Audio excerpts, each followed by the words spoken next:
On a vu un certain nombre d'éléments théoriques que je pense être très importants dans une startup. Ils le sont plus ou moins tôt. Au moins les connaître et savoir et y réfléchir, c'est pas une mauvaise chose quand vous commencerez. Mais il y a un élément sur lequel vous n'avez vraiment pas le choix, qui est essentiel et qui est fondamental pour comprendre ce qu'est une jeune entreprise, c'est la croissance. Il y a un article de Paul Graham qui est vachement bien, qui explique tout infiniment mieux que je ne le ferai jamais. Mais il a un inconvénient, c'est qu'il, comme tous les articles de Paul Graham, il est très chiant à lire. Et il est très très très très long. Et donc je me suis dit que ce serait pas mal de faire une synthèse, et surtout de faire une synthèse en le ramenant à notre contexte français, qui est finalement ce qu'on fait de mieux à The Family, c'est de vous expliquer ce qui est pareil et ce qui n'est pas pareil. En tout cas, il y a une idée fondamentale qui est la même et qu'on partage, c'est qu'il n'y a rien de plus essentiel que la croissance dans une startup. Rien. Vous n'imaginez pas à quel point la croissance, ça permet de tout solver, de tout résoudre. Vous avez des problèmes de compta, si vous avez de la croissance, c'est plus des problèmes. C'est juste une facture à payer. Vous avez des problèmes avec vos fournisseurs, c'est pas un problème. C'est juste une situation à régler. Tout ce qui est quelque chose qui peut être une menace de mort dans une startup, lorsque vous avez de la croissance, devient simplement un détail. Et plus cette croissance est extraordinaire, et plus vous pouvez vous permettre de faire n'importe quoi. Je vais vous donner un exemple. Vous êtes Facebook, vous avez une croissance extraordinaire, vous levez 500 000 $, vous prenez 10 000 $ pour aller en week-end à Vegas. En fait, à Vegas, vous jouez trop. Donc, en fait, au lieu de dépenser 10 000 $ pour fêter ça, vous en dépensez 50 000. Vous revenez dans le bus, tout le monde est ivre-mort, et il y a un type qui vomit dans le système de climatisation du bus. Le chèque de caution est encaissé, et en plus, le bus vous attaque en justice pour faire réparer la clim, et ça coûte 30 000 $. Et sur les 500 000 $ que vous venez de lever, vous venez de balancer 100 000 $ par la fenêtre en conneries. Alors, il y a deux situations dans ce genre de cas. Il y a la situation 1. Vous êtes une startup sans croissance, qui se cherche. Bah, je peux vous le dire, vous êtes viré. Il n'y a rien à faire. Vous êtes Facebook, vous avez une croissance never heard of. Et ben non seulement l'investisseur qui vous a donné le chèque, bon, il vous fait quand même une remontrance, mais il vous redonne 100 000 $ de plus en disant, bon, ça allez, c'est pas grave. Moi aussi, j'ai été jeune. Et vous avez le droit de recommencer. Et ça, c'est vrai dans toutes les sociétés de croissance, parce que la croissance, ça crée du chaos. La croissance, ça crée du stress. La croissance, ça fait qu'on ne maîtrise plus rien et on gère plus rien. Ce qui fait que beaucoup de choses qui sont inadmissibles ailleurs deviennent d'un seul coup admissibles. Alors évidemment, tout ça n'est pas un encouragement pour aller en week-end à Vegas, surtout si vous ne m'invitez pas.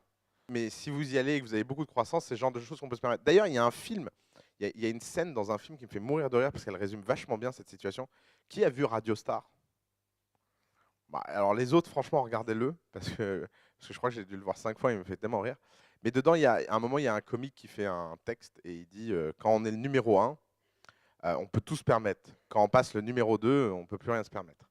Et bah, vous verrez cette scène, je ne vais pas vous spoiler, mais c'est exactement ça. C'est quoi la différence entre start-up et le reste des entreprises? C'est que les start-up sont designées pour croître le plus vite possible. Vous savez, que vous soyez un magicien de la multitude ou un titan de l'effort, dans les deux cas, si vous voulez avoir le droit de porter le titre start-up, vous devez avoir une obsession pour la croissance.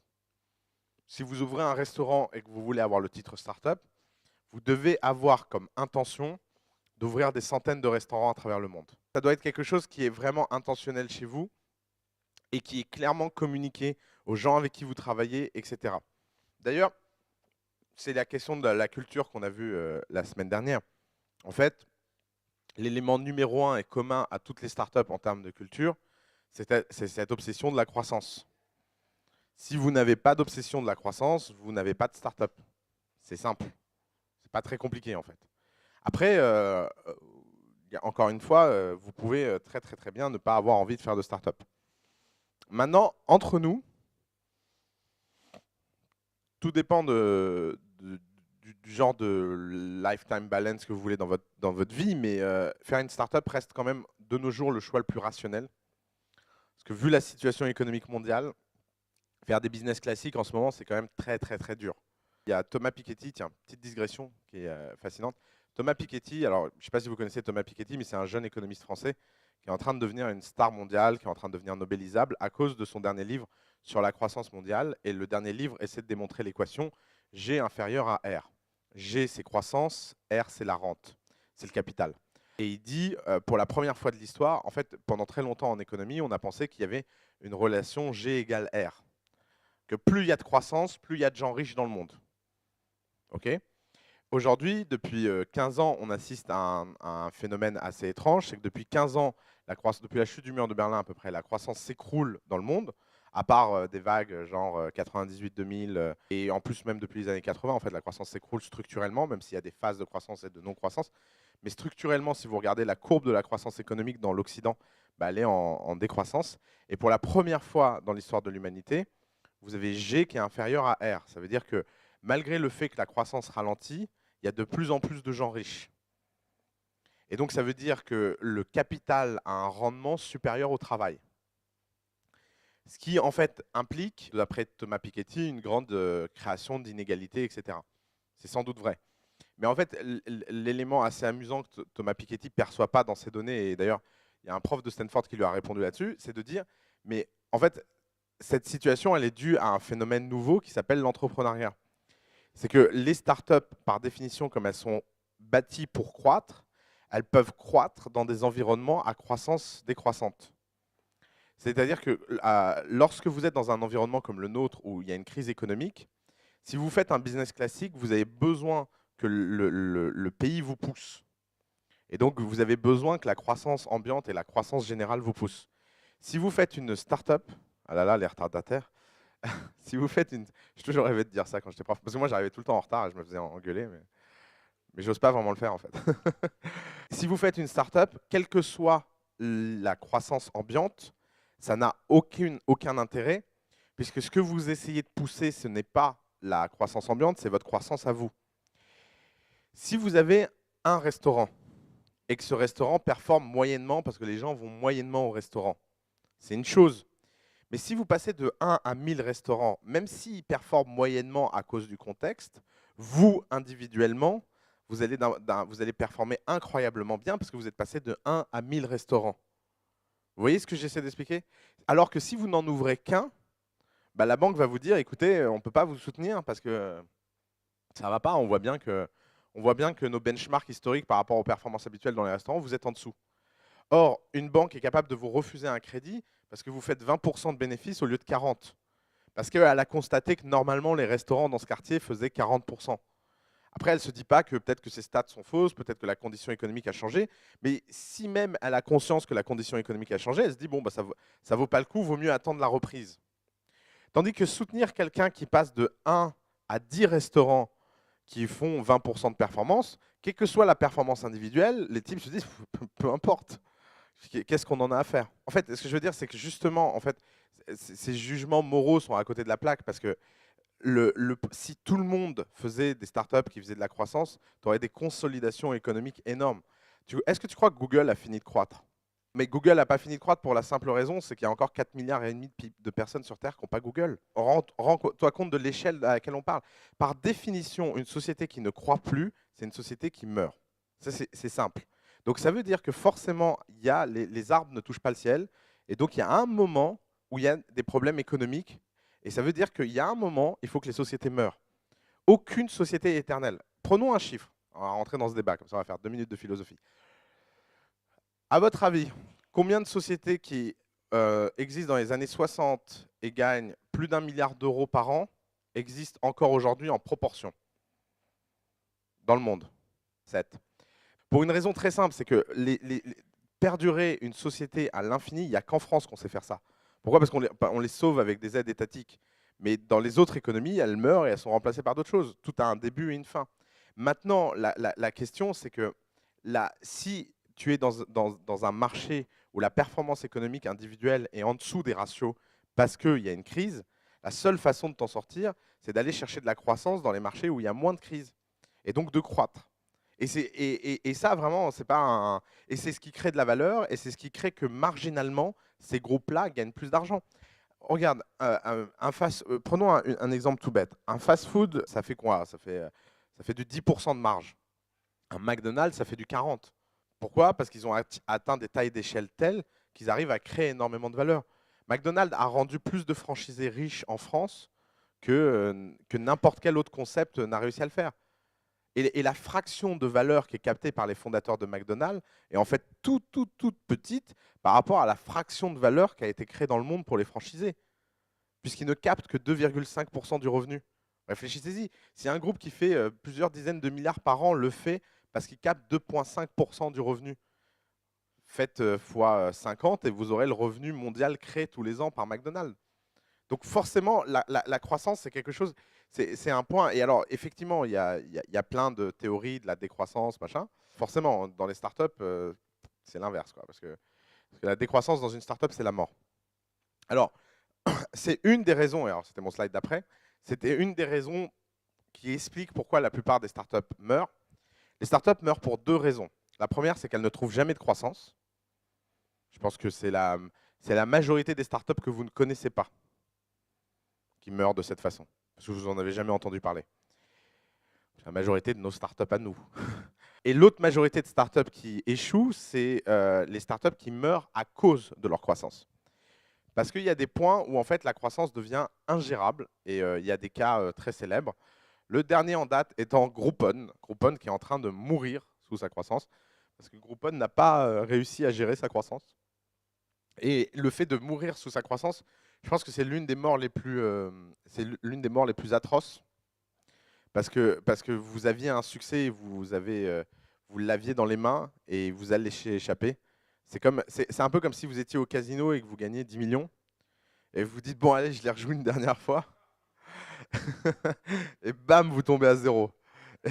Tapis et vous tombez à zéro. C'est exactement la même situation d'avoir de la croissance et de ne pas réussir à la gérer. Mais la croissance et la gestion de la croissance, c'est l'obsession. Et vous n'imaginez pas, il y a des seuils qui sont durs. Faire un événement par mois de grande qualité, c'est facile.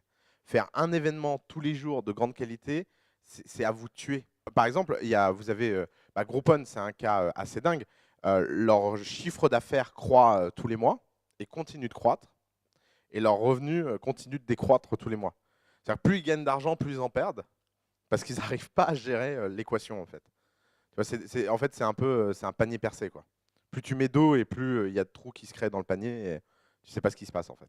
On pourrait regarder les comptes de Groupon en détail, mais par exemple, Groupon a perdu 1,5 milliard en Chine parce qu'ils ont raté le lancement de la Chine.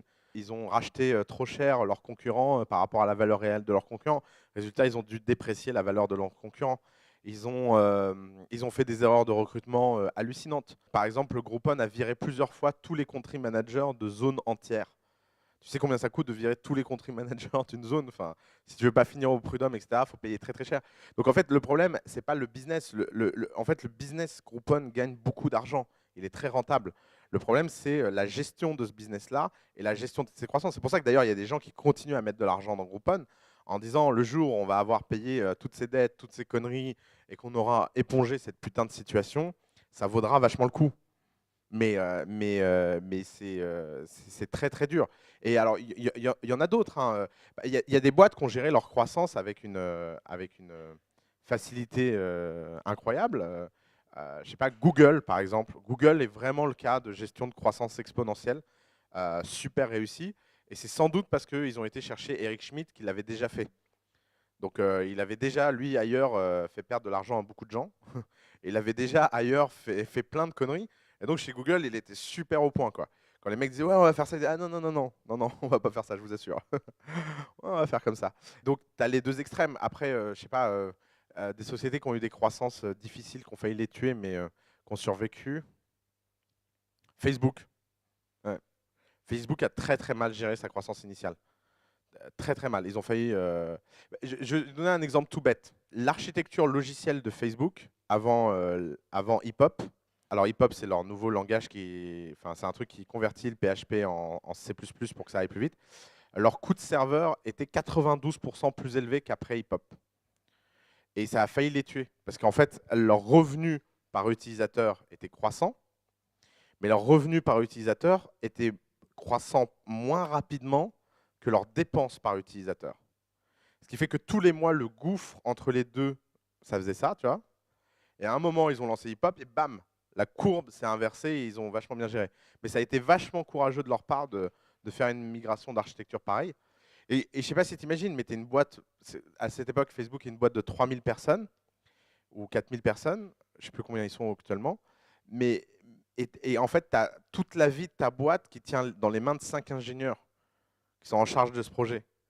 Et ces 5 ingénieurs, ils peuvent soit te sauver la vie, soit te mettre dans un gouffre, ou même si tout le monde dans l'entreprise fait bien son travail, et même si personne ne fait d'erreur, il suffit que ces 5-là foirent pour que tout sombre. Et pendant très longtemps, Google a eu ce problème.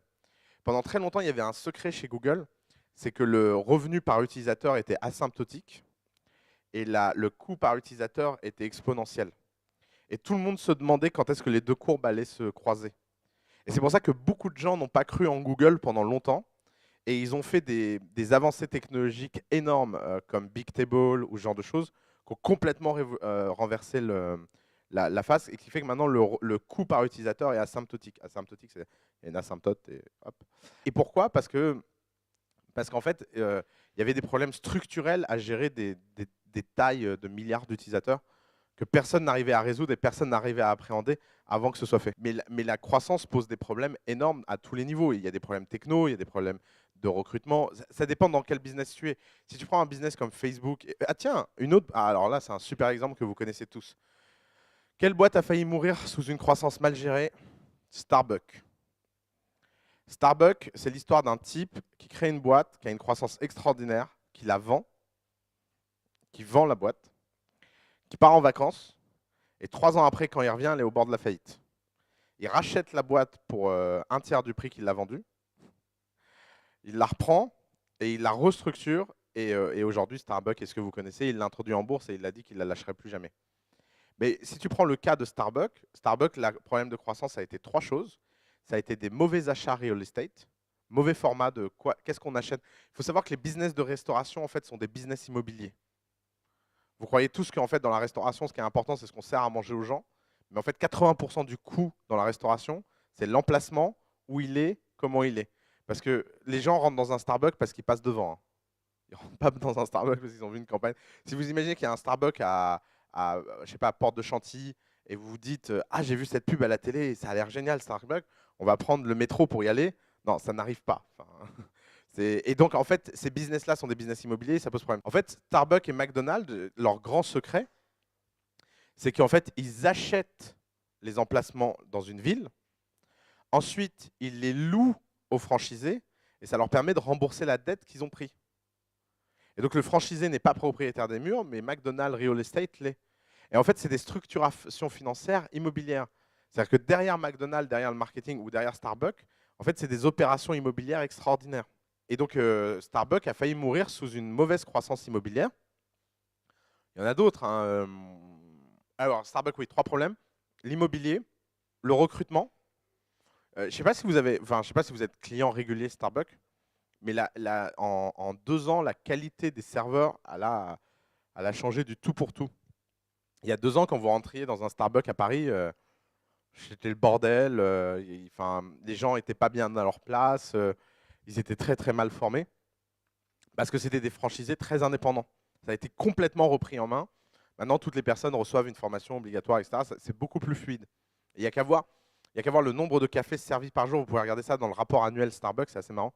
Le nombre de cafés servis par jour par Starbucks est en explosion. C'est-à-dire que tu as de la croissance à l'intérieur du lieu. C'est incroyable dans le retail, comme tu peux avoir des problèmes du genre, les gens rentrent, il y a d'autres trucs, ils ressortent. Et donc tu perds de la croissance alors que cette croissance, elle aurait dû avoir lieu. Et le troisième problème de Starbucks, c'est un problème de leadership. C'est que l'équipe qui a pris après le rachat était complètement paumée, quoi. Enfin, ils n'aimaient pas le café, ils préféraient boire du thé, de toute évidence. Enfin, ils ont acheté des très mauvais cafés, ils ont eu des très mauvaises pratiques. Ils avaient même réussi à détruire l'image, parce que vous savez, Starbucks a toute une image autour du commerce équitable, café acheté à bon prix, etc.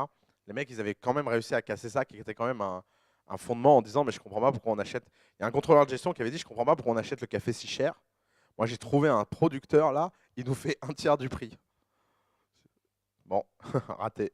Et ça, typiquement, c'est des mauvaises gestions de croissance. C'est que tu as, un stress structurel qui, en plus, sont liés à la culture, en fait.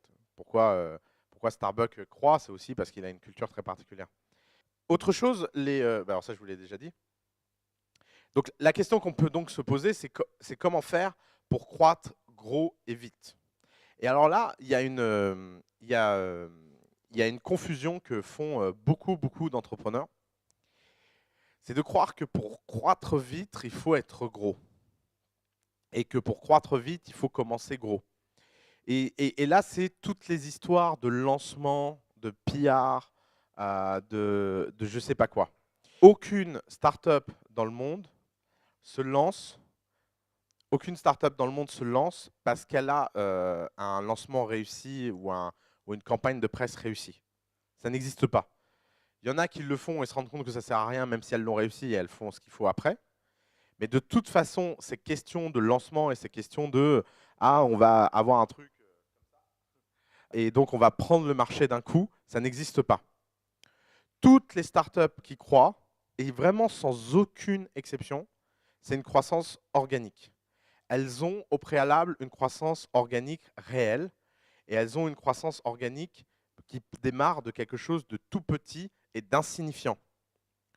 Aucune startup n'a démarré autrement que de façon insignifiante. Et elles ont donc deux caractéristiques qu'on répète tout le temps. Elles font quelque chose que les gens veulent, et désespérément. Il n'y a pas de doute sur le fait que les gens veulent, et ça a été l'objet de la deuxième séance avec les problèmes. Et elles arrivent à servir et détecter qui sont ces gens. Et donc, il y a une relation entre ce qu'elles sont capables de produire et ce que les gens veulent. Et en fait, qu'est-ce qui se passe? C'est qu'en général, il y a toujours trois phases.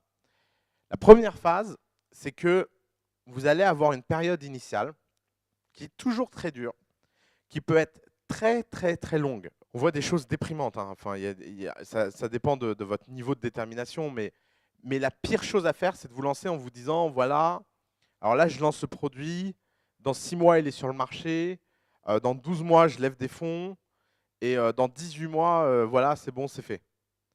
Si vous raisonnez de cette façon, c'est-à-dire un raisonnement de planning, dès le premier jour, vous êtes mort. Et alors, vous allez vous dire, oui, bon, ok, j'ai compris, mais bon, quand même, j'aimerais bien lever dans 6 mois. Je vous assure que si vous restez dans ce genre de mentalité-là, et si vous restez dans ce genre de process, ça va vous tuer. Et ça va vous tuer big time.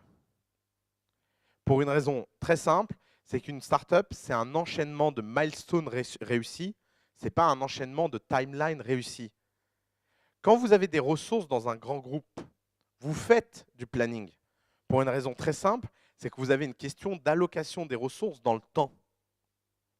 Et ça, c'est le sujet d'un groupe qui existe déjà. Mais une startup, ce n'est pas un groupe qui existe déjà. Une startup, c'est gagner des victoires. Et pensez un peu, je sais pas, jeu vidéo, vous savez, où vous devez tuer 10 petits monstres pour avoir le droit d'aller tuer le gros boss. Avant de commencer à jouer, vous ne vous dites pas, bon, alors, le premier, je vais le buter en 3 secondes. Donc là, dans un quart d'heure, je suis avec le boss et dans 20 minutes, je goûte. Aucun gosse se dit ça dans sa tête quand il joue aux jeux vidéo. Bah pourtant, c'est ce que tous les start-upers font quand ils commencent leur start-up.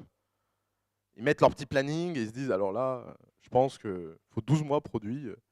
Non, l'idéal, c'est qu'il faille rien du tout et que dans une semaine, vous soyez riche.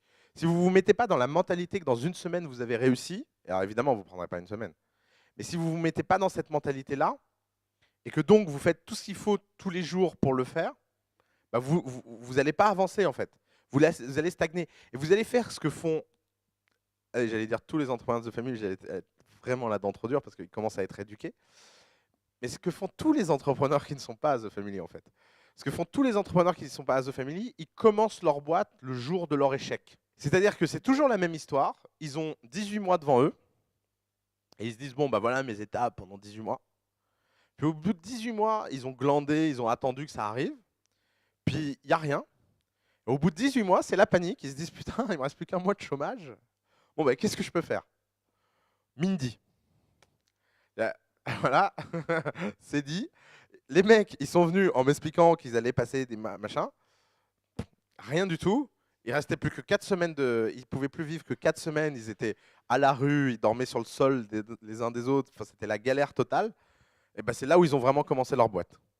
Et c'est dingue, hein. D'habitude, ils mettaient 6 mois à lancer un truc. Là, d'un seul coup, ils lançaient des trucs tous les jours. Avant, ils passaient des heures à m'expliquer, non, en fait, c'est pas possible, tu vois, design, machin. Puis là, d'un seul coup, c'était design. Ouais, ouais, regarde, on a encore release un nouveau truc. Si les investisseurs savaient fonder des boîtes, ils seraient pas investisseurs, ils seraient entrepreneurs. Point. C'est, enfin, je veux dire, ça fait trop longtemps que des gens m'expliquent qu'ils font des choses parce que quelqu'un d'autre leur a dit. Si vous faites des choses parce que quelqu'un d'autre vous dit de le faire et que vous vous rendez compte que ce n'est pas la bonne chose à faire, mais que vous le faites quand même parce qu'on vous a demandé de le faire, en fait, vous êtes un salarié non payé, donc vous êtes un fou. Quand vous êtes un salarié, qu'on vous dit il faut faire ça, il faut monter sur le cheval là, et tu te dis mais c'est absurde de monter sur le cheval, et qu'on te dit bon bah je t'ai dit qu'il fallait monter sur le cheval, bah tu montes et tu te dis bon bah de toute façon à la fin du mois j'ai un salaire, whatever. Et ça c'est l'attitude tout à fait rationnelle et raisonnable d'un salarié. Si vous êtes entrepreneur et que vous tombez sur un type qui vous explique qu'il faut faire un business plan à 5 ans, et que vous vous rendez compte que vous ne savez même pas où vous serez le mois prochain, eh ben, vous avez deux choix. Soit vous lui expliquez que de toute évidence, vous n'êtes pas fait pour travailler ensemble et que donc on arrête là, et vous essayez de trouver un plan B. Soit vous vous conformez à ce qu'il demande juste pour passer en vous disant c'est pas grave, et en fait vous venez de balancer votre âme aux orties. Et après ça commence comme ça et ça finit par des choses absurdes. Et, et les investisseurs, ils ont un rôle tout bête, c'est de décider où mettre leur argent. Ils ont des critères plus ou moins réussis pour mettre leur argent. Il y en a qui sont plus ou moins bons. Mais je tiens à vous rappeler une réalité qui est quand même assez dure dans ce pays. C'est que le capital risque en France est négatif en rendement. En France, le capital risque rend moins d'argent à ses investisseurs qui lui ont donné. Et les investisseurs sont vachement contents de ça. Le capital risque en France est fiscalement incité. C'est-à-dire que si vous rendez à quelqu'un 10% d'argent de moins que ce qu'il vous a donné, la personne double l'argent qu'il vous a donné. 1 € que tu donnes à un fonds de capital risque quand tu es une boîte ou à un individu riche te coûte en fait 30 centimes. Donc quand il te rend 90 centimes, après que tu aies enlevé les impôts sur la plus-value par rapport aux 30 centimes, ça fait 60 centimes. C'est-à-dire que les mecs, en produisant un rendement négatif, font en fait une performance tout à fait acceptable, sans aucune prise de risque. Tandis que s'ils avaient pris des risques et qu'ils avaient rendu zéro en disant bon bah on s'est planté, on est désolé, bah, le type il aurait tout perdu. Donc il y a tout un système qui est fait pour mettre de l'argent dans des boîtes et sélectionner des boîtes qui ont des rendements sûrs et pas des rendements extrêmes. Et donc on est dans un milieu où tout est fait pour optimiser la médiane et non pas la moyenne. Or quand on optimise la médiane et pas la moyenne et qu'on a des variances fortes, ça fait une anti-sélection. Et je viens de vous expliquer en 3 minutes la situation du capital risque français. Et ils en sont parfaitement conscients, ils ne m'en voudront pas. Mais c'est pour ça que les obsessions de levée de fonds, etc., sont absurdes. La seule obsession que vous devez avoir, c'est de vous dire, est-ce que je vais réussir à croître ou pas? Si ça implique à un moment de lever de l'argent, tant mieux. Et de toute façon, ils ne refuseront pas une boîte en hyper-croissance, parce que c'est ça la beauté de ce modèle. C'est que pré-croissance, ils vont essayer d'investir dans le truc le moins risqué possible. Mais post-croissance, ils sont capables d'investir dans des trucs très risqués, puisque la croissance dérisque. Et elle est là l'astuce. C'est pour ça que malgré l'environnement français, si vous voulez faire des choses qui comptent et des choses importantes, soyez obsédés par votre croissance et le reste suivra. C'est le message du jour. Mais il faut reconnaître que la peur de la mort, c'est quand même un moteur incroyable. Et c'est biologique. Hein. Je t'assure, je ne sais pas si vous connaissez ces histoires de mamans qui soulèvent une voiture parce que leur fils est dessous. Mais une mère n'est pas censée lever une voiture. Je ne sais pas combien ça pèse une voiture. Il est où le spécialiste des voitures? Ça m'intéresse comme data. Ouais, ça pèse combien une voiture? Ouais, une maman n'est pas censée lever 1300 kilos. Et en général, post-traumatique, tu sais, elles ont déchirement du muscle, enfin, ça a des conséquences très graves, ces situations-là. Mais il y a leur enfant dessous, donc tu as des sortes de mécanismes hyper ancestraux qui s'activent et qui shootent de l'adrénaline, qui shootent de l'endomorphine, qui shootent de la dopamine. Et Et t'es bien, quoi. T'as l'impression de vivre. Mais après, si vous êtes plutôt du genre planificateur sûr, bah, même si tu as 18 mois, tu peux commencer ta boîte dès le premier jour. Mais l'illusion, c'est de vous dire que la planification, c'est commencer votre boîte. Il y a un rapport direct entre les moyens et la planification. On ne planifie que quand on a des moyens. Moi, souvent, je dis la stratégie commence quand on a $1 million sur son compte en banque. En dessous d'1 million, il n'y a pas de stratégie. Ça n'existe pas. Parce que le but de la stratégie, c'est de se dire, OK, j'ai plus de ressources que ce que je suis capable de dépenser sur le court terme. Donc, je vais attribuer du capital sur le long terme pour en avoir encore plus. Mais quand vous avez juste le capital qui vous est nécessaire à survivre sur le court terme, vous ne devriez même pas réfléchir de façon stratégique.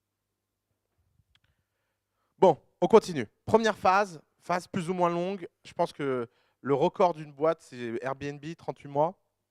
Vous avez tous vu la vidéo. Ça peut être très très très long, cette phase-là. Ça peut être très très très très court. Je pense que Uber est le record en durée dans cette phase-là. Entre l'idée et la croissance, il s'est passé 15 jours. Je pense que c'est un... je pense qu'il n'y a pas d'équivalent. Il n'y a pas beaucoup de gens qui, sur Terre, lancent un concept et en 15 jours, ils ont beaucoup de succès, sans avoir essayé de concept avant. C'est ce que je veux dire. Parce que, par exemple, Mindy, ça a duré 15 jours pour avoir de la croissance, mais c'était je ne sais pas combien d'apps et je ne sais pas combien de noms. Donc, il y avait des itérations avant. Phase 2. Normalement, cette phase-là, vous en sortez et vous commencez à rentrer dans la phase de croissance. Alors, il y a une phrase que je répète tout le temps. Success is obvious. Retenez-la, et j'espère pour vous que vous ferez partie de cette longue liste de gens qui viennent me voir en me disant « Putain, j'ai enfin compris ce que tu voulais dire. » Le succès ne fait pas débat. J'ai jamais vu des vrais succès faire débat. Jamais. C'est-à-dire que quand vous avez un truc qui croît toutes les semaines, etc., et que c'est là et vous sentez que c'est très différent de tout ce que vous aviez fait avant, même les trucs dont vous étiez content. Parce qu'il y a un truc qui est dur, c'est de savoir s'évaluer soi-même et d'être très discipliné par rapport à l'évaluation qu'on a de soi-même. Ça, c'est dur. Et souvent, on a des attitudes un peu bizarres du type on est super content parce que la courbe, elle fait un peu ça. Et tout le monde autour de soi vous dit mais non, mais ça veut rien dire. Et vous dites ouais, mais c'est parce qu'ils n'ont pas compris. Des gens peuvent ne pas voir qu'à long terme, il y a du succès. Ça, c'est une chose. Mais personne ne discute la croissance quand elle est réelle. Et une croissance réelle, c'est une croissance impressionnante. Donc en général, la phase 2, c'est la phase dans laquelle vous rentrez dans la croissance. Et normalement, cette phase, elle a une limite, qui est la taille de votre marché. Et les startups, elles ont deux choix dans ce moment-là. Elles ont un choix numéro 1, c'est d'optimiser leur marché et de ne pas continuer à croître. Elles ont un choix numéro 2, qui est d'essayer de faire des nouvelles choses dans ce marché pour continuer à croître. Avec des vraies limites. Est-ce que Apple va un jour arrêter de croître? Donc le sujet, c'est à partir de quand vous allez atteindre ce plafond et comment vous allez sortir de ce plafond. Et si vous avez bien écouté les conseils du début, normalement, vous avez commencé dans une niche et donc vous allez avoir phase 1, je ne sais pas ce que je fais, je crois, j'atteins un plafond. Et donc la question, c'est est-ce que je sors de ma niche ou est-ce que je ne sors pas de ma niche? Et encore une fois, ce n'est pas un sujet où on réfléchit en termes de temporalité. On ne réfléchit pas à ces questions-là en se disant pour conquérir la première niche, je vais mettre 1 mois, pour conquérir la deuxième niche, je vais mettre 15 jours, et pour conquérir la troisième niche, je vais mettre 1 semaine. Vous n'en savez rien. Ne pensez jamais en vous inscrivant dans le temps. Pensez toujours dans l'urgence et en vous inscrivant dans l'effort. C'est-à-dire vous vous dites, je veux avoir 1000 clients. Bon, bah, c'est une milestone. Après, si vous mettez 1 semaine à avoir ces 1000 clients, tant mieux. Si vous mettez 6 mois à avoir ces 1000 clients, tant mieux. Si vous mettez 3 ans à avoir ces 1000 clients, bon, bah, y a un problème, mais tant pis. Vous passez à la suite. Et donc, vous avez la contrainte de temps, elle est imposée par le fait que vous n'êtes pas éternel. Elle n'est pas imposée par le fait que vous vous êtes dit que ça allait prendre 6 mois. Elle est imposée par le fait qu'à un moment ou à un autre, vous devez gagner votre vie et à un moment ou à un autre, vous devez avancer. Donc, s'il y a une seule métrique, et il y en a une seule en fait, s'il y a une seule métrique que vous devez regarder, c'est celle-là. Alors, entendons-nous bien. Dans l'histoire d'une boîte, il y a 2 types de métriques. Enfin, il y a 3 types de métriques. Là, c'est génial comme théorie. Il y a 3 types de métriques. Il y a la métrique qui vous permet de déterminer si ce que vous faites a un sens ou pas. Non, franchement, les gars, notez, c'est une idée géniale. On va passer toutes nos boîtes là-dessous. La première métrique, c'est de savoir si votre boîte a un sens ou pas. Est-ce que ce que je fais est en train d'avoir du succès ou pas? On va l'appeler la life metric, la métrique de vie. Elle se mesure quand une chose, soit l'argent que vous gagnez par semaine, soit le nombre d'utilisateurs actifs. C'est là si vous êtes gratuit. Et si vous êtes payant, vous mettez le revenu et vous ne mettez pas le nombre d'utilisateurs actifs. C'est la métrique la plus en aval que vous puissiez imaginer. C'est quoi une métrique aval? C'est que vous avez des métriques en amont. Par exemple, la première étape, c'est de savoir que vous existez. Donc, c'est aller sur votre site. Le nombre de visites, c'est une métrique amont. La deuxième étape, c'est de s'inscrire. Donc ça, c'est un peu plus aval que la première, mais ça reste amont. Et puis, quand vous avez passé toutes les étapes du process, il y a le fait d'avoir donné du pognon. Ça, c'est une métrique aval. Le fait de se concentrer sur cette métrique aval et de voir non pas sa valeur absolue, et j'insiste, pas la valeur absolue, mais la croissance. La croissance, c'est un ratio. C'est-à-dire que, par exemple, la pire chose que vous pouvez faire, et Dieu sait que beaucoup le font, et même dans The Family, mais ça, je n'arrive pas à lutter. J'ai 100 clients la première semaine, j'ai 100 clients la deuxième semaine, j'ai 100 clients la troisième semaine, j'ai 100 clients la quatrième semaine, et vous me faites un graphique où il y a 100 clients, 200 clients, 300 clients, 400 clients. Hop, j'ai 400 clients. Ça, c'est une cata. Si vous mesurez en cumulé et pas en ratio, vous ne saurez jamais si vous avez de la croissance ou pas, donc vous ne saurez jamais si vous êtes vivant ou pas. Parce que les plats, ça finit toujours par retomber. Ça veut dire que quand vous êtes plat comme ça veut dire que sur les 400 clients que vous avez accumulés, il n'y en a personne qui a parlé à ses amis de vous et il y a eu aucune croissance organique et vous n'avez que les clients que vous avez réussi à acquérir par votre effort. Marketing, travail, bouche à oreille, chat, swag, ce que vous voulez.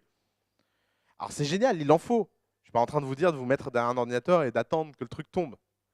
Mais si, quand vous tapez, vous avez comme retour que la force proportionnellement au coût que vous avez donné et que vous n'avez pas un ratio de croissance, vous allez vous épuiser.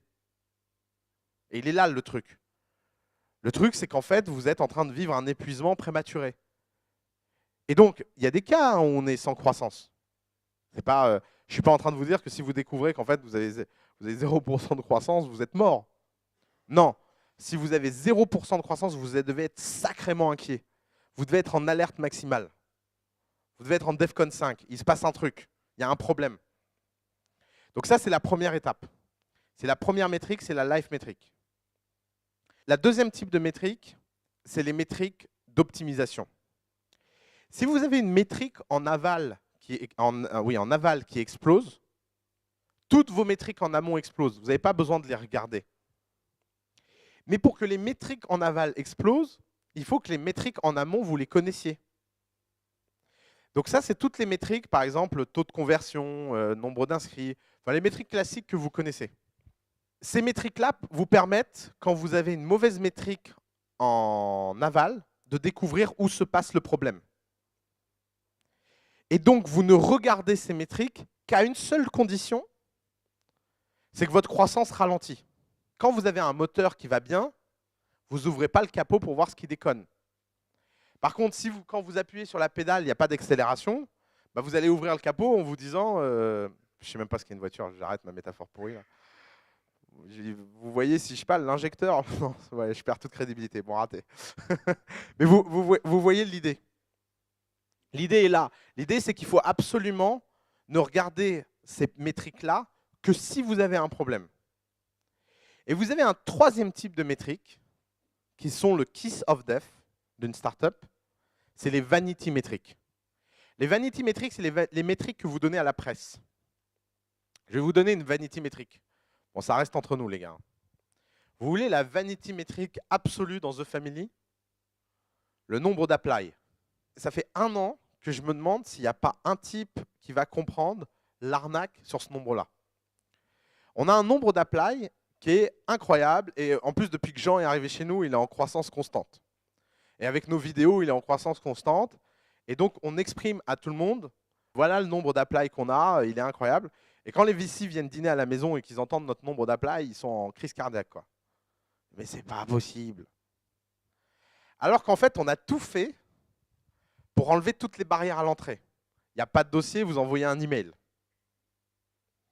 D'ailleurs, nous, on considère qu'un apply, c'est un email.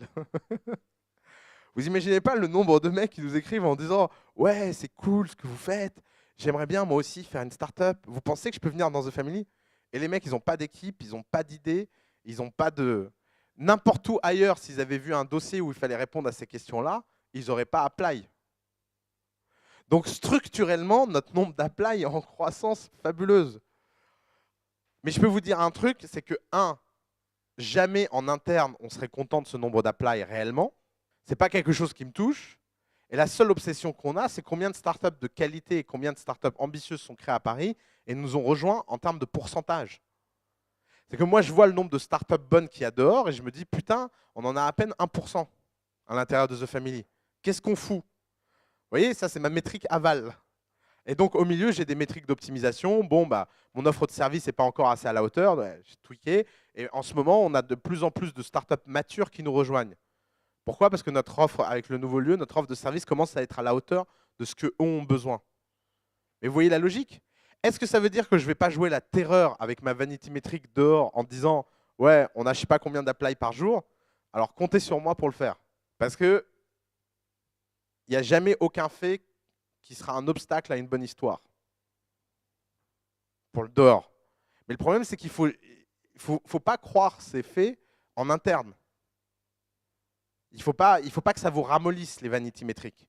Les vanity métriques, vous savez, c'est le rouge-gorge qui fait comme ça pour se taper les femelles. Ça n'a aucun sens génétique. Hein. Il n'y a aucun rapport entre le fait d'être un bon parti et avoir... La bonne échelle de mesure de vos métriques, c'est la semaine pendant très longtemps. Ce n'est pas le mois, ce n'est pas le trimestre, encore moins l'année. Parce que vous pouvez avoir des grosses illusions quand vous ne mesurez pas la temporalité très précise. Donc, il n'y a pas de débat. La bonne façon de mesurer vos métriques, c'est la semaine, quoi que vous fassiez. Alors, on y vient. Qu'est-ce qu'un bon taux de croissance? Alors, j'ai vachement hésité avant de le mettre.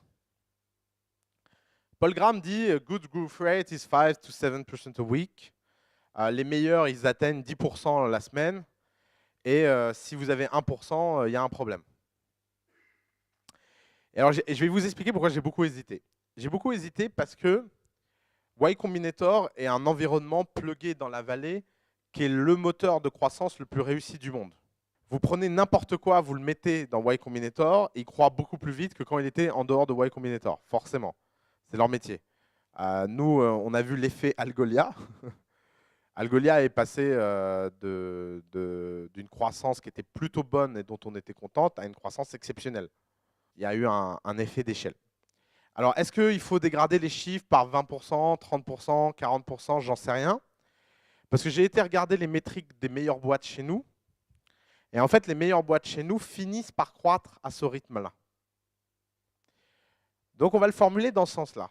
Après moult hésitations, voilà comment je vais le formuler devant vous. Ça, c'est les bons chiffres de croissance. 1%, moins d'1%, vous êtes dans la merde. Entre 2 et 5, vous êtes une boîte normale.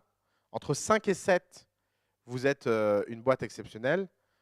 Plus de 7, vous êtes incroyable. Évidemment, réponse très classique quand je dis ça, c'est de me dire « Oui, mais moi, je suis dans le B2B, j'ai 20 clients dans le monde, comment je fais ?» Alors, quand on est B2B et qu'on a 20 clients dans le monde, on n'est pas une start-up. On est une société de service. C'est simple. C'est pas compliqué comme problème. Après, est-ce que ça veut dire que ça ne vaut pas le coup et qu'il n'y a pas des mecs avec 20 clients dans le monde qui vont faire infiniment plus d'argent que 99% des startups? Si. Je vous dis, moi, j'ai rencontré un mec qui vend des Airbus. Je pense que je vais avoir beaucoup de mal d'atteindre son niveau de revenu. À 25 millions de commissions par Airbus vendu, il a beau n'avoir que 2 clients dans le monde, il vit très bien, en fait. Ce n'est pas un problème. La question, c'est qu'ici, on traite les startups, qu'elles soient de services ou de produits. Mais ce qui est sûr, ce qui est parfaitement sûr, c'est que ce qui compte le plus, c'est que vous ayez cette courbe et que cette courbe, elle vous permette de constater que vous avez une croissance et un ratio en votre faveur. Je ne pense pas que dans la vallée, on croit qu'on réussit à des ratios différents d'ici. Par contre, et alors c'est là où je voulais en venir, c'est que avant d'atteindre ces seuils-là, vous pouvez mettre beaucoup plus longtemps que dans la vallée. Je pense que la différence qui caractérise le fait de faire une startup en France par rapport à faire une startup dans la vallée, c'est que je pense que la phase 1 est plus longue en France en moyenne que dans la vallée pour les startups qui valent le coup. C'est-à-dire que toute chose égale par ailleurs, quand vous avez une startup qui vaut vraiment le coup, elle risque de passer plus longtemps dans la phase 1 que le temps qu'elle aurait passé dans la phase 1 équivalente dans la vallée. Donc elle va mettre plus de temps avant de constater des ratios de croissance intéressants. Ça ne veut pas dire qu'il ne faut pas continuer à essayer de pousser, et ça ne veut pas dire qu'il ne faut pas continuer à essayer d'atteindre ces ratios-là. Et de toute façon, même si vous vous mettez la barre au plafond et que vous arrivez à toucher le projecteur, ce sera déjà très bien en fait. Qui peut le plus, peut le moins. Et c'est encore plus vrai dans les startups qu'ailleurs. J'ai jamais vu quelqu'un échouer sa startup parce qu'il était trop ambitieux. Vous savez, il y a des gens, ils créent leur startup, ils disent ouais, je vais gagner 1 milliard la première année. Bon, bah, même s'ils gagnent 1 million la première année, c'est pas un drame. Et c'est pas parce qu'ils étaient un peu loufoques dans leurs ambitions que ça s'est mal passé. Alors que l'inverse est beaucoup plus courant. Des gens qui ratent parce qu'ils se mettent la barre beaucoup trop basse, c'est tellement basse qu'on la voit plus, et qu'ils la passent et qu'en fait donc ils font aucun effort, ça oui. Ne sous-estimez pas l'importance de l'ambition et de l'effort. Vous mettre une barre très haute, c'est la meilleure façon de vous pousser à bout et de faire en sorte que vous arriviez à faire quelque chose d'incroyable. Essayez de mentalement définir un growth rate et essayez de l'atteindre. C'est un jeu que je fais avec les startups de The Family. C'est que d'expérience, j'essaie de leur dire ce que j'ai constaté. C'est pas facile. Mais vaut mieux vous fixer sur un growth rate plutôt que vous dire toutes les semaines, je vais constater si je suis une boîte moyenne, incroyable ou super. Vous devriez plutôt vous dire, OK, je suis en catégorie A, je suis en catégorie B ou je suis en catégorie C. Et pour plein de raisons. Être en catégorie A, ça implique beaucoup de choses que beaucoup de gens ne sont pas prêts à accepter. Quand j'étais jeune, j'avais vu une interview de François Mitterrand, j'étais tout petit. Le journaliste, alors c'était à la fin, il commençait à un peu devenir métaphysique dans ses interviews, parce que lui savait qu'il allait mourir, mais personne ne le savait. Et on demande à Mitterrand, on lui dit, alors il est comme ça avec sa main là, et on lui dit, est-ce que c'est dur de devenir président? Et Mitterrand regarde le type et il lui dit, non, non, c'est très très facile, il suffit de le vouloir. Et je me souviens que je regardais ce truc avec ma mère et d'autres membres de ma famille. Comme tous les commerçants, ils ne sont pas particulièrement de gauche. Alors, et comme tous les gens qui ne sont pas particulièrement de gauche, quand ils voient quelqu'un de gauche, ils ont des réactions d'hystérie. Et ils disent ah, quel prétentieux, machin. Et des années plus tard, j'ai eu un effet Madeleine. J'étais avec quelqu'un et il me dit c'est vachement facile d'être entrepreneur, il suffit de le vouloir. Et ça m'a percuté et d'un seul coup, j'ai compris ce que ce jour-là Mitterrand voulait dire. Il voulait dire que le prix à payer pour devenir président est tellement élevé, tellement fort, tellement absurde pour ce qu'on y gagne, qu'il y a bien que les cinglés qui sont prêts à payer ce prix-là, qu'ils finissent par le devenir. Et franchement, il y a juste à réfléchir à Dominique Strauss-Kahn 3 minutes pour comprendre ce que ça veut dire. C'est pas compliqué en fait de devenir président. C'est juste que c'est une ligue hyper minoritaire de cinglés. Parce que franchement, faire des sacrifices à ce niveau-là pour simplement avoir un non-pouvoir, bah, y a pas beaucoup de gens qui sont prêts à le vouloir. Et bah, c'est la même chose. Ne subissez pas quel type de boîte vous voulez être. Tout le monde n'a pas à devenir des boîtes de catégorie A. Ce qui compte, c'est que vous soyez heureux. Mais vraiment, j'insiste. N'allez pas vivre avec le outside des autres. Il y a plein de façons d'être heureux. Et c'est quand même assez drôle. Récemment, j'ai un entrepreneur qui m'a dit qu'il avait passé des mois et des mois à se comparer à je sais plus quelle autre boîte de The Family, et en le vivant secrètement mal, qu'ils réussissent vachement mieux qu'eux. Et récemment, il me dit, ouais, alors comment ils vont et tout. Je dis, bah, ils ferment. Et le type, il dit, quoi? Et je dis, bah oui, oui, mais ça n'a jamais marché leur truc. Et il me dit, putain, ça fait des mois que je suis obsédé par eux. Et je me dis, ah, c'est vachement bien ce qu'ils font. Et en fait, alors que lui faisait des choses vachement mieux. Donc, bon, lui, il a mis 1 an à s'en rendre compte, mais il y a des gens qui mettent leur vie à se rendre compte que les comparaisons avec les autres sont futiles. Vous ne pouvez pas comparer le outside des autres avec votre inside. Forcément, votre inside, il a l'air beaucoup plus moche que l'outside des autres. Surtout quand ils ont été bien entraînés. Regardez-vous, là, dans 6 mois, on ne saura même plus quand vous bullshitez ou pas, quoi. Ça va être insupportable. Donc, sachant ça et sachant qu'il y a beaucoup de gens qui sont entraînés dans ce monde, passez pas votre vie à vous dire « Ah oui, mais lui, il avait fait ci, et lui, il avait fait ça, et machin ». J'ai un autre cas d'une boîte qui est obsédée par la concurrence, mais obsédée. Alors, elle n'a pas fait coup d'état, j'ai tellement envie de l'envoyer dans coup d'état, cette boîte. Et j'en ai eu tellement marre que j'ai été chercher le dossier d'investissement de leur concurrent principal, et j'ai été chercher l'article TechCrunch, et je lui ai montré que les types dans TechCrunch faisaient du x10 par rapport à leurs métriques réelles. Et parce que personne ne va vérifier les infos dans TechCrunch. Personne. Vous croyez vraiment que les types qui produisent 3 articles par jour, ils ont que ça à faire? Si les mecs sont assez cons pour mentir sur leurs métriques et annoncer des métriques dithyrambiques et 1 an après faire faillite, bah, tant pis pour eux.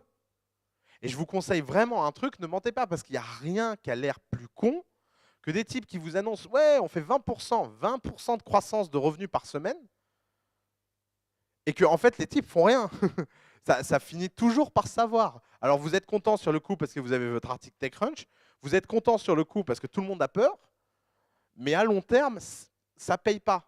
Donc, soyez obsédés par le long terme et pas par le court terme. Faites des victoires de long terme. Les victoires de long terme, elles sont dures, mais elles sont incroyablement gratifiantes. Et j'ai voulu donner une leçon à cette boîte pour lui dire, parce que le type me dit, mais non, mais s'il dit ça, c'est que c'est vrai. Mais bien sûr. Et puis quoi encore? C'est tellement, tellement facile. Et les mecs sont en train d'essayer de lever de l'argent pour survivre. Et ils font valoir qu'ils ont une super présence dans la presse pour lever de l'argent. C'est un des arguments principaux. Donc vous voyez, la boucle est bouclée, quoi. C'est pas. Donc choisissez un growth rate et fixez-le vous comme objectif personnel. Et entre nous, si vous, par exemple, vous choisissez 10 et que vous faites 7, vous ne serez pas malheureux.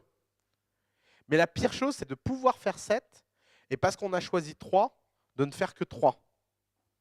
Parce que vous ferez ce que vous choisissez. Donc ne choisissez pas sur un autre critère que votre bonheur. En fait, c'est assez simple. Soit vous voulez optimiser votre fortune, soit vous voulez optimiser votre gloire. Il n'y a rien d'autre à optimiser dans la vie quand on est entrepreneur. Soit vous vous dites, moi, mon intérêt, c'est de gagner un maximum d'argent, et plus je gagne d'argent, et plus je me sens bien. Soit vous vous dites, plus ce que je fais va marquer les esprits et rester dans le temps et me rendre glorieux, plus je suis content. Donc vous choisissez la gloire ou le bonheur. Et après, vous optimisez là-dessus et vous ne vous prenez pas la tête. Si vous choisissez le bonheur, choisissez 5% de taux de croissance. Si vous choisissez la gloire, choisissez 10% de taux de croissance. Point. En fait, ce n'est pas une question si compliquée que ça. Mais une fois pour toutes dans votre vie, regardez-vous dans un miroir et dites-vous, pour les 3 prochaines années, qu'est-ce que j'ai envie d'essayer de faire? Et entre nous, ça change. Moi, vous m'auriez demandé, quand j'avais 18 ans, ce que j'essayais d'optimiser, j'aurais dit sans hésiter la gloire. Si vous me demandez aujourd'hui ce que j'essaie d'optimiser, le bonheur. Si vous me redemandez dans 5 ans, si ça se trouve, ce sera à nouveau la gloire. Souvent, les gens ne veulent pas prendre ces décisions parce qu'ils ont l'impression qu'une fois qu'ils ont décidé, c'est engageant à vie. Vous savez, c'est comme les types qui disent « Moi, jamais je vendrai mon business ». Le mec de WhatsApp, il avait dit dans une interview « Moi, jamais je vendrai mon business ». Et puis, il se fait racheter 19 milliards par Facebook. Qu'est-ce qui s'est passé entre les deux? 19 milliards. C'est que si un mec me propose 500 millions pour acheter ça comme il propose à tout le monde, je vois pas pourquoi je dirais oui. Et entre-temps, il a changé d'avis parce qu'effectivement, c'était un montant qui était peut-être un truc qui le fait rêver, parce que peut-être que ça le rend glorieux de s'être fait racheter à 19 milliards. Donc il a peut-être fait les deux en un. Mais n'hésitez pas à être très fort dans vos décisions sur des moments donnés et n'hésitez pas à les changer aussi souvent que vous voulez. Les gens ont le droit de changer d'avis et si qui que ce soit vous le reproche, c'est un imbécile. Parce qu'il y a bien que les cons pour chercher de la constance. Et il y a bien que les cons pour vous dire « Ah ouais, mais là t'avais dit que c'était ça. » Bah oui, mais ça marchait pas, qu'est-ce que je te dise? Bon, maintenant ça marche. N'essayez surtout pas de devenir prisonnier des choix que vous faites, mais faites-en. Et faites-en fort. Ayez la force mentale à un moment donné de vous dire « Bon, bah voilà, maintenant je fais ça et je le fais. » Si vous n'atteignez pas votre niveau espéré, développez de l'angoisse, développez du stress. Ça veut dire que vous pouvez mourir à tout instant, ça veut dire que ce que vous faites ne va pas. Ça veut dire que vous ne pouvez pas être content, ça veut dire que vous ne pouvez pas vous reposer. Et ce que j'adore avec ce système-là, tous les gens qui programment connaissent les problèmes d'optimisation. Vous savez, les problèmes des fois, alors pour ceux qui ne programment pas, des fois vous avez un programme et votre seul but, par exemple, c'est de réduire la mémoire qu'il utilise. Parce qu'il utilise trop de mémoire. Et donc vous n'en avez rien à foutre de ce que fait le programme, mais la seule chose que vous allez essayer de faire, c'est d'optimiser la mémoire qui est utilisée par ce programme. Et bien en fait, cette méthode, et c'est pas pour rien que Paul Graham la market à ce point, c'est qu'en fait cette méthode revient exactement à ça. Elle vous dit, faire une boîte, c'est un problème trop compliqué si vous essayez d'avoir une approche holistique. Vous n'êtes pas assez intelligent pour ça et personne ne l'est. Donc faites simple, concentrez-vous sur un truc à la con qui en plus est mesurable toutes les semaines. Vous le regardez. Si vous êtes dedans, bah vous vous sentez bien. Si vous n'êtes pas dedans, vous vous sentez mal. Et tout va bien. Et ça résout beaucoup, beaucoup de questions. Et dans ce cas-là, tout devient super simple à résoudre. Est-ce que ça veut dire qu'il ne faut pas penser au futur? Est-ce que ça veut dire qu'il ne faut pas avoir des plans à long terme, etc. Bah non, c'est pas ce que je suis en train de dire. Ce que je suis en train de dire, c'est que le temps de l'action, c'est la semaine. Mais ça veut dire aussi que ça va vous empêcher de réfléchir au futur plus que nécessaire. Et c'est le danger numéro 1 quand on est en entrepreneur. C'est de passer plus de temps que nécessaire à réfléchir au futur. Et beaucoup trop d'entre vous mettez trop de temps à faire les choses parce que vous passez trop de temps à réfléchir au futur. Au moins, si vous vous dites, mon but, c'est telle croissance, je la regarde toutes les semaines, et quand je suis en dessous, je me pose des questions et donc je réfléchis au futur. Et quand je suis au-dessus, bah, je ne me pose pas de questions et j'essaie juste d'aller plus vite. Et ben, ça vous donne tous les moments où vous stratégisez et tous les moments où vous exécutez. Vous voyez comme c'est simple? Ça a l'air presque magique. Mais faites-moi confiance. Faites-le juste pendant 6 mois et on en reparle. Et alors ça, je peux vous le dire, je n'ai pas une startup dans The Family qui a adopté cette méthode et qui n'a pas réussi. Pas une. Pourquoi? Parce que toute startup qui adopte cette méthode voit très rapidement si elle doit abandonner ou pas ce qu'elle fait et elle change. Et il est là le trick. Le trick, c'est que la pire chose que vous puissiez faire, c'est perdre votre temps. Comment savoir si vous perdez votre temps ou pas? Comment savoir si votre startup ne va pas finir par réussir ou pas? En valeur absolue, vous ne pouvez jamais savoir. Imaginez, vous avez 200 utilisateurs. Vous ne pouvez pas savoir si en fait ça marche ou ça ne marche pas. Par contre, si vous avez 200 utilisateurs et que vous êtes passé de 1 à 200 en 5 semaines, totalement organiquement, et que la semaine d'après, vous continuez à croître au même rythme organique, bah vous savez qu'il se passe quelque chose. La meilleure croissance, c'est la croissance organique, mais quelle que soit la croissance que tu fais, y a pas, sachant qu'il y a une croissance qui ne compte pas, c'est la pub non rentable. Ça, c'est la vanity metrics. Si tu dépenses de la pub dans le vent et que tu as de la croissance de pub, bah, ça ne marche pas, quoi. Il faut que tes revenus soient supérieurs à la pub. Ça ne veut pas dire que la pub ne peut pas être un très bon instrument de croissance. C'est juste qu'il faut qu'elle soit bien dépensée. Vous avez 2 types de croissance. Vous avez la croissance organique et vous avez la croissance non naturelle. Dans croissance organique, ça ne veut pas forcément dire croissance gratuite. Ça veut dire croissance qui vous apporte de la valeur. Prenons un exemple. Vous vendez quelque chose 100 €. Et vous avez découvert qu'en achetant de la pub à tel endroit à 30 €, vous produisiez à chaque fois une vente. Donc vous gagnez 70 €. Ça, c'est de la croissance organique. Parce qu'il suffit de mettre plus d'argent pour avoir plus d'argent. Si vous trouvez ce genre d'équation-là, vous avez gagné. Par contre, la croissance de type, je mets de l'argent pour avoir des utilisateurs et je ne sais pas comment les monétiser, ça, c'est de la croissance non naturelle. C'est pour ça que tout concept qui a un problème de business model, qui est de type consumer, où c'est gratuit, et le business model vient plus tard, doit absolument avoir une croissance purement organique, réelle. Après, tu peux accélérer en mettant de la pub, mais c'est pour passer de 10 à 30% de croissance. Parce qu'il y a des boîtes qui croient à 200 ou 300% par mois en mettant de l'argent. Mais elles croient à ces rythmes-là parce que ce n'est pas naturel. Ce que je suis en train de te dire, c'est qu'une croissance organique naturelle est au maximum de 10% par semaine.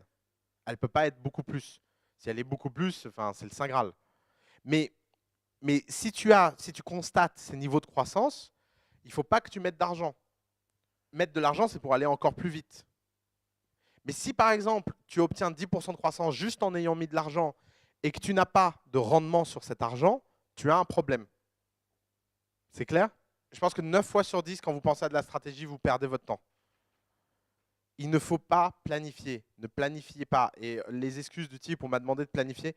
Franchement, si on vous demande des business plans ou des machins comme ça, générez-les aléatoirement. Ça prend 3 minutes. Il y a une fonction dans Excel qui s'appelle Run Between. Elle marche super bien. Ouais, après, vous mettez vos croissances. Puis les gens passeront des heures à les lire et à trouver ce que vous avez mis, quoi. Enfin, n'allez pas trouver d'excuses pour un exercice débile, soyez débile. Enfin, c'est pas, ça ne veut pas dire qu'il n'y a pas des bonnes planifications, hein. Je pense qu'il y a il y a des planifications réelles.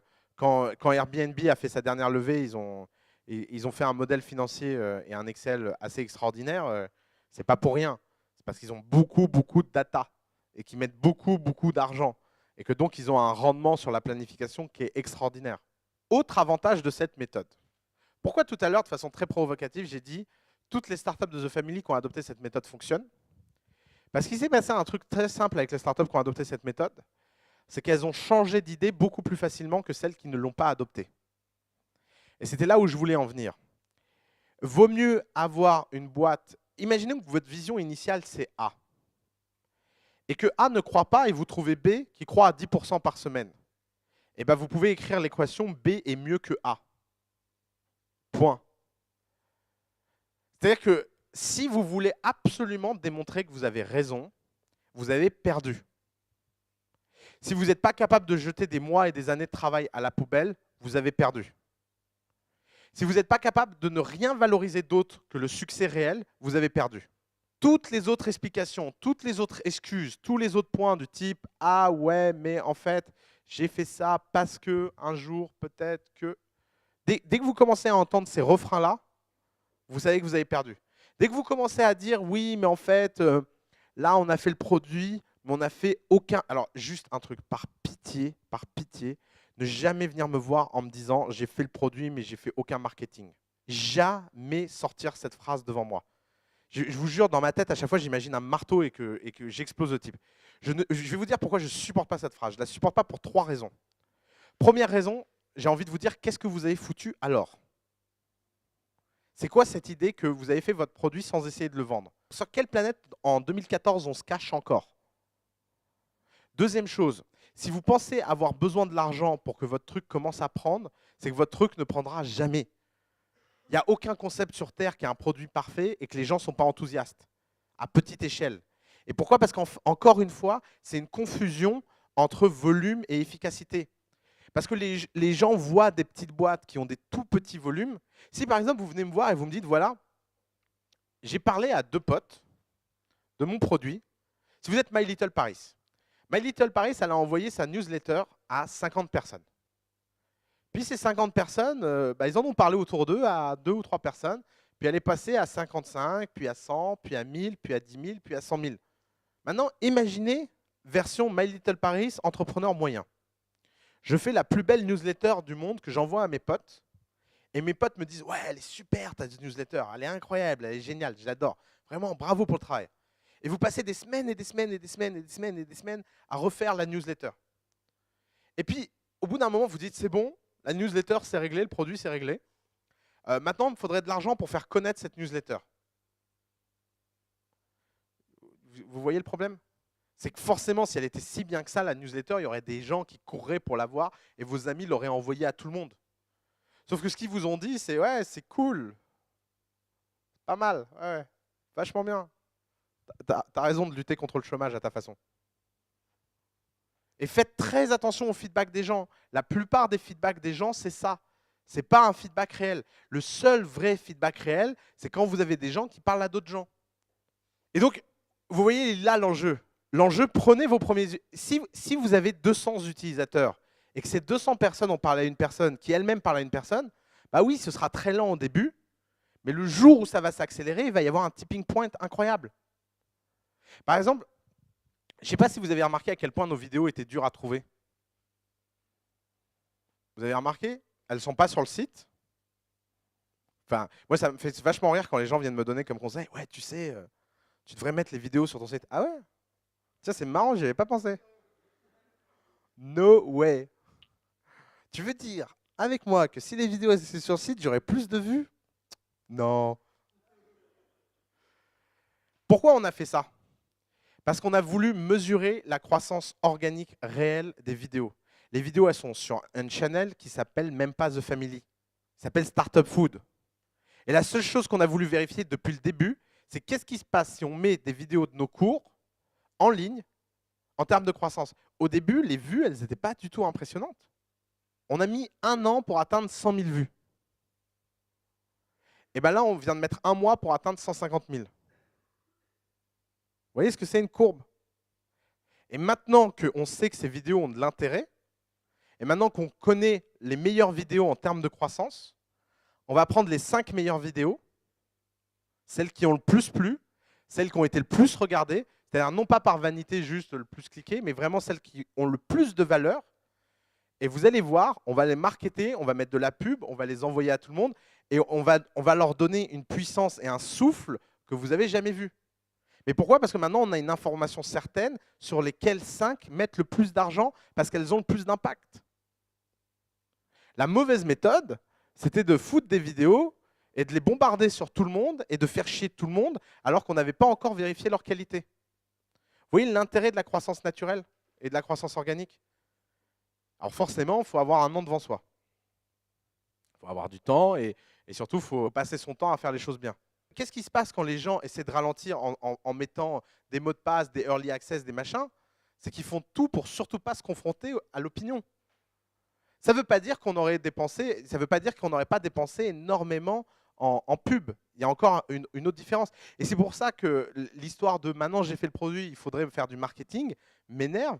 Parce que le marketing, ça ne rend pas quelque chose de mauvais bien. Le marketing, ça rend quelque chose d'inconnu connu. Et que donc le premier souci, c'est de vérifier que c'est bien. Et la meilleure façon de vérifier que c'est bien, c'est de vérifier qu'on a déjà à petite échelle une croissance organique. Si tu viens me voir au bout de 6 mois et tu as une croissance organique hebdomadaire incroyable, eh ben, je pourrais te donner le conseil complètement absurde, c'est le moment de perdre plein d'argent et c'est le moment de balancer en moins d'1 mois tout ton argent dans la pub. Parce que toute évidence, ta courbe, elle est comme ça, et donc on va lui faire sauter une dimension pour gagner du temps.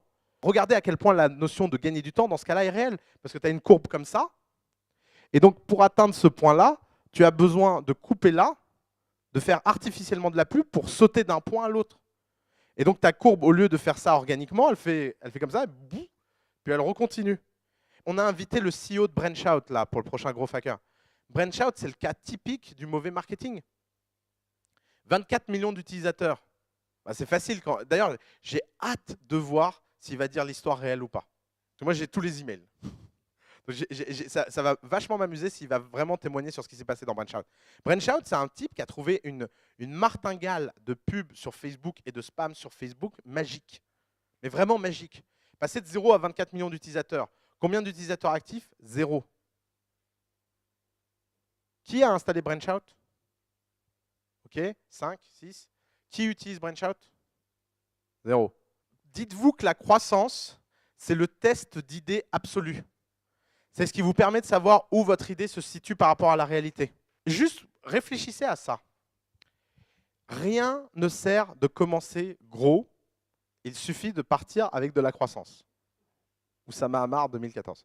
1% de croissance par semaine, ça veut dire que votre boîte multiplie sa taille par 1,7. 2% de croissance par semaine, ça veut dire que votre boîte multiplie sa taille par 2,8. 10% de croissance par semaine, ça veut dire qu'au bout d'un an, votre boîte multiplie sa taille par 142. Avec 7% de croissance par semaine et en partant d'un utilisateur, il suffit juste de 38 mois pour atteindre les 10 millions d'utilisateurs, en partant d'un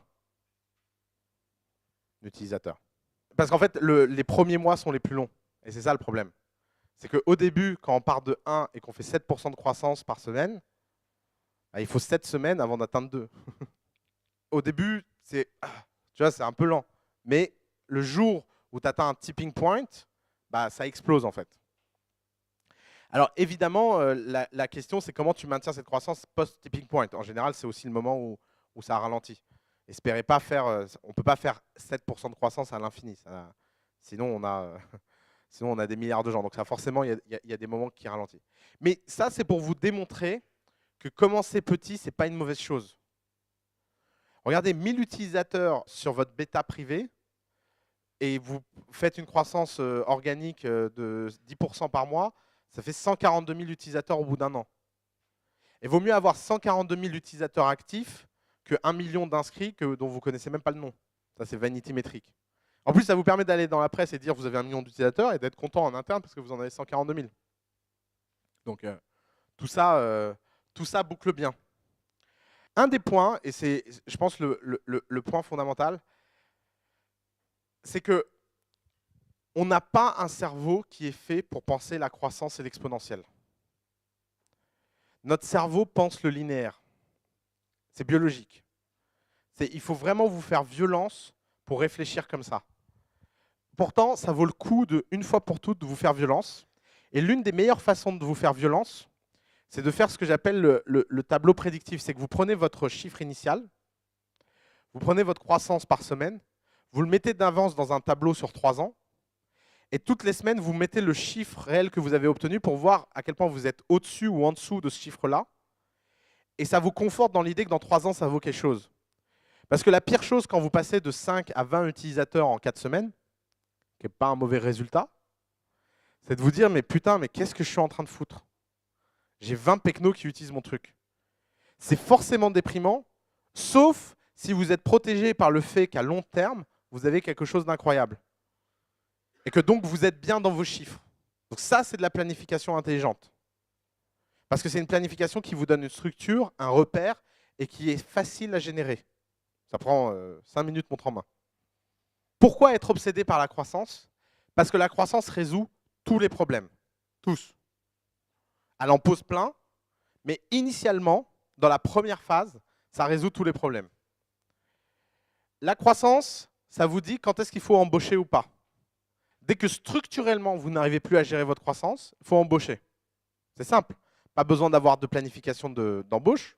Vous le verrez tout de suite s'il faut embaucher ou pas. Est-ce que je suis en train de ralentir ma croissance parce que je n'ai pas suffisamment de ressources? J'embauche. Est-ce que ma croissance va bien? Je n'ai pas besoin d'embaucher. D'un seul coup, c'est pas compliqué. Alors, le problème que ça pose, c'est que ça résout la question, mais ça augmente le danger de l'exécution.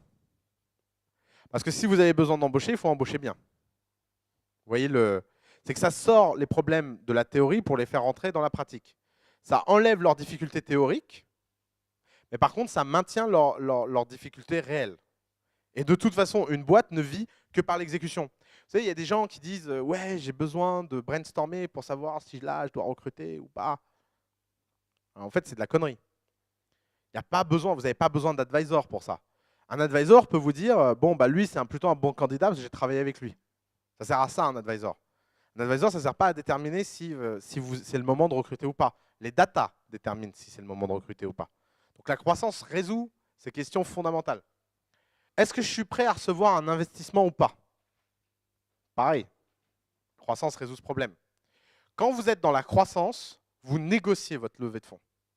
Quand vous n'êtes pas dans la croissance, vous devez convaincre pour votre levée de fonds. Vous voyez la différence? Ça veut dire que des fois, il y a des projets qui commencent par de la conviction. Ça arrive. Il y a des projets qui ont besoin de convaincre au préalable. Par exemple, si vous faites une boîte dans les robots et que vous avez besoin de 5 millions pour la créer, avant d'avoir de la croissance, c'est-à-dire vendre des robots, vous êtes bien obligé d'avoir des robots. Vous êtes d'accord avec ce que je viens de dire? Faites gaffe, c'était un piège. Mais non, vous les vendez sur Kickstarter, d'abord les robots, et après vous levez de l'argent. Vous obtenez d'abord de la croissance d'enthousiasme. Faites gaffe. Réveillez-vous les gars. Quel est le bon moment pour lever des fonds? C'est de la croissance. Regardez, si vous essayez de faire une boîte dans la robotique et que vous essayez de convaincre quelqu'un, personne ne vous croira. C'est terrible en fait. Donc en fait, vous n'avez jamais besoin de conviction. C'est terrible d'avoir besoin de conviction. Par contre, si vous êtes dans la robotique et que vous vendez vos robots avant même de les avoir fabriqués, tout le monde voudra vous donner de l'argent. Parce que si vous avez de la croissance pré-produit, c'est incroyable. Donc ne faites des produits que si ça ne coûte pas de faire des produits. Si ça coûte de faire des produits, vendez-les. Est-ce que je dois vendre ma boîte ou pas? C'est pareil.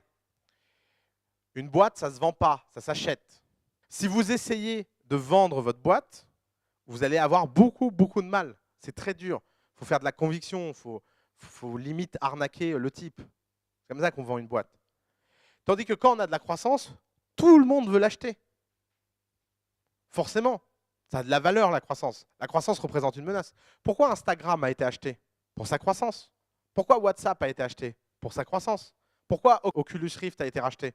Pour sa croissance. Point. C'est aussi bête que ça. Si vous avez de la croissance, vous avez de la vie. Donc vous n'avez pas besoin de vous tordre le cerveau en mode qui c'est qui va me racheter. Les gens viendront à votre porte et taperont et vous diront j'ai besoin, je veux te racheter. Donc encore une fois, ça résout le problème théorique, ça ne résout pas le problème pratique. Est-ce que je vends ou pas? Ça c'est une autre question. Mais c'est une bonne question. Si vous comprenez la croissance, et si vous comprenez et que vous devenez obsédé par ça, vous comprendrez tout. La croissance, c'est ce qui fait que dans ce monde, des startups font des choses extraordinaires. Et plus vous aurez de croissance, plus vous serez en bonne santé. Je reformule. Les vidéos n'ont pas été marketées pour savoir lesquelles des vidéos étaient de meilleure qualité, pour déterminer sur les 80 vidéos qu'on a, les 5 qu'il faut marketer.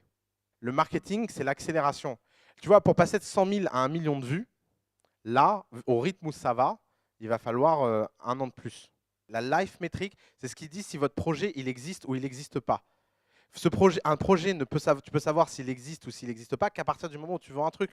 Tout le travail que tu fais en amont et tout le travail que tu fais de préparation avant de te lancer, ça ne compte pas, ça n'existe pas. La question, c'est est-ce que ma boîte, elle est réelle ou est-ce que je suis en train de fantasmer? C'est ça le test de la croissance. Elle est réelle à partir du moment où je vends, elle n'est pas réelle à partir du moment où je ne vends pas. Et en plus, si je vends de façon constante, elle est en fait pas réelle. Il faut qu'en plus, je vende avec de la croissance. Donc, tout ce que tu fais avant, en fait, ça n'a pas de sens. Je ne suis pas en train de vous dire qu'il faut de la croissance surtout. Il y a des choses qui ne croient pas, pourtant vous avez de la croissance. Entre nous, toute semaine que vous passez avant cette étape-là est une semaine de perdu. Il faut l'admettre. Après, vous pouvez passer des mois et des mois avant de décider de vous lancer. Ça, j'ai rien contre. Mais dans votre tête, vous ne dites pas que vous vous êtes lancé dans de la préparation. Par exemple, je vais vous donner un exemple. J'ai 2 amis qui ont voulu ouvrir un restaurant franchisé. Il y en a une qui réussit, il y en a une qui en est toujours au même point. Voilà ce que celle qui a réussi a fait, et voilà ce que celle qui n'a pas réussi a fait. Celle qui n'a pas réussi, elle a été voir l'élite de l'industrie de la restauration. Elle a convaincu le numéro 2 de McDonald's dans le monde de devenir son advisor. Elle a obtenu l'aide de la plus grande agence média pour développer son concept gratuitement pendant 1 an. Elle est magnifique, ça aide. Elle a mobilisé autour d'elle, elle a fait un logo incroyable, elle a fait un concept incroyable, elle a tout préparé, elle a fait un plan financier, elle a fait des recettes, elle a fait des ingrédients. 2 ans plus tard, le restaurant n'est pas ouvert. Et il ne sera jamais ouvert. C'est simple, c'est pas compliqué. Et ce ne sera jamais un succès, ce ne sera jamais une franchise. Pendant ce temps-là, j'ai une amie qui a commencé le même jour. Le jour où elle a commencé, elle a pris son scooter, elle a fabriqué des plats, elle a été les vendre à ses potes. Et le lendemain, elle en a vendu encore plus. Et le lendemain, les potes ont demandé. Elle a dû embaucher 2 stagiaires, elle n'avait toujours pas de resto. Et elle livrait les gens à domicile. Quand elle livrait plus de 100 repas par semaine, elle a été voir la banque, elle a dit « j'en peux plus, j'ai besoin d'un lieu ». La banque a débloqué un prêt en 3 semaines pour qu'elle ouvre un lieu. Elle vient de faire une super levée de fonds et elle ouvre plusieurs restaurants en France. 2 ans. Il y a une qui n'existe pas, une qui existe. Et pourtant, je me souviens, parce que c'est toujours la même histoire, tout le monde a aidé la première. Tout le monde a aidé la première. D'ailleurs, vous pouvez les manger chez Jawa.